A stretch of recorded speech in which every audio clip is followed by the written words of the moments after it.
When I did decide to become an entrepreneur, a friend of mine from the music industry days came to me with this concept that resonated with me, which was the idea of all the content from all the people at an event could be pulled into one centralized place. So this was back in 2007. We built this thing, it was called Dather. So we raised a bit of capital, friends and family round, to get the MVP of the product launched. Everybody that we talked to said, oh, that's a great idea, I would totally use that. But as we learned, once we launched it, not everyone used it. You've got an MVP that's not resonating, and a recession had just hit at that time, which caused us to make some pivot decisions that weren't in the best interest of the original vision, but allowed us to stay alive for a lot longer. We had to turn it into more of a B2B play, and we ended up going out and getting some amazing business. But where we found a sweet spot was working with corporate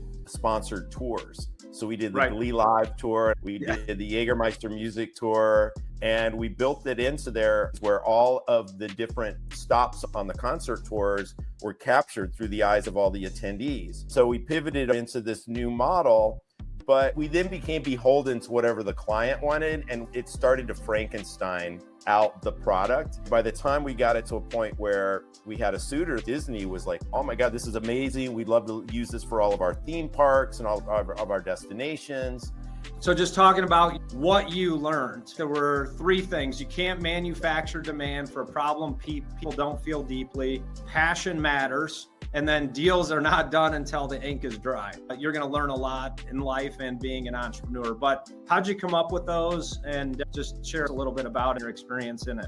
Yeah, so I think for the first one, you can't manufacture a problem. Our market research was going out to our friends and saying, hey, would you use this? That was something that I learned a lot about. Are you really solving a problem? And really what it came down to is it was a nice to have, but it wasn't really solving a problem that these people were having. The passion matters. It wasn't my idea. It was my colleague's idea, and I came in as a co-founder. It wasn't like, oh, this is my passion, I really want this to work, I'm going to walk through walls to make it happen. And then the deals aren't done till the ink is dry. So in the instance with Disney, while we were negotiating the acquisition of our platform, as a lot of big companies do, they reorged. We were at execution copies of our agreements.